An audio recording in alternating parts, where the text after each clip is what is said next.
You don't even belong in this room. You're just a +1, she hissed, right before dumping an entire glass of wine on his head. The entire ballroom gasped. White tablecloths, crystal chandeliers, billion-dollar executives frozen mid-toast.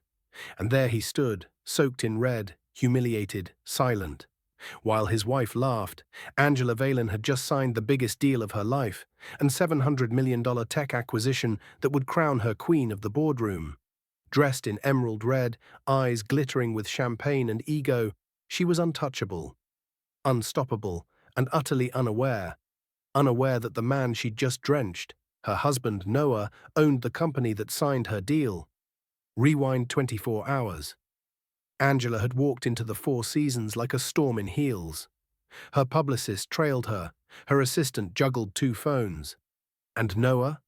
He held the car door, wore an off-the-rack suit, and kept quiet. He always kept quiet. She'd changed. Once soft-spoken and kind, success had sharpened her edges. "Image is everything," she snapped, adjusting her lipstick. "Try not to embarrass me this time, okay?" She said it with a smile, but the blade was in the tone, and Noah, the man who once built an AI startup from his garage, just nodded. What Angela never realized was, when his tech was acquired 5 years ago, he didn't just walk away. He merged, invested, and climbed. Quietly. Privately. Until the quietest man in the room owned everything in it. Back to the gala.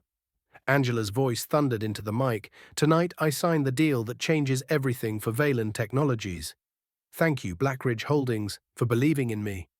Noah's eyes flicked up. The room applauded.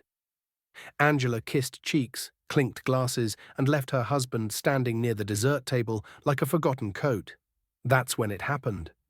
She spotted him chatting with one of the board members, misread the interaction, assumed he was meddling, and marched over. "You don't speak for me," she snarled. "You don't know this world." And with hundreds watching, she poured the wine. Silence, then whispers. Noah didn't flinch. He simply looked her in the eye and said one line. "You just signed an $800 million deal. With me." Angela's smile cracked. "What?" she stammered. "I'm Blackridge Holdings," he said quietly. "I own 62% of the company you're selling to. You just became my CEO." The blood drained from her face.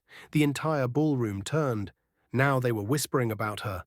Angela stumbled back, eyes darting, piecing together the dots she never saw coming. The meetings Noah said he was too busy to explain. The trips, the private calls, the long nights he spent consulting, the sudden influx of money she never asked about, she never thought to ask, because she never thought he mattered. The room held its breath as Noah continued, voice low but cutting. "You wanted me to stay in your shadow, so I built my own world while standing in yours." Flashback to their garage, years ago. Angela pacing, frustrated. "You're wasting time on code. No one's buying your nerd dreams." But he kept building, quietly, patiently, then sold it. Instead of fame, he chose silence. Instead of revenge, he waited. He believed in her. He always had. Until the woman he loved turned their love into a ladder. Angela's voice trembled. You let me humiliate you." Noah wiped wine from his eyes and smiled. "I let you show everyone who you really are." And just like that, the power flipped. The board, watching from the side, turned their attention to him, the CEO of the holding company, their real boss, not her. Angela tried to salvage it, her voice turning sweet. "We can talk." But it was too late. Perception had shifted. The Queen's crown now belonged to the man she dismissed. He leaned in, voice soft.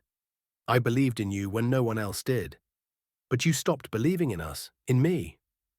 Angela looked around, and for the first time, no one clapped. Just silence.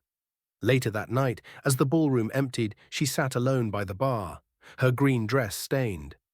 Her empire intact, but her soul shattered. She didn't lose the deal. She lost the man who built the ground she stood on. And he? He walked out quietly, as always, but this time he didn't look back. Never forget the hand that held you before the world clapped. Because sometimes the quietest person in the room holds the most power. Before we end this story, let us know in the comment, where are you watching from? If this story moved you, Don't forget to like this video, leave a comment, and subscribe for more powerful stories like this one. You never know, the next one might just change your life.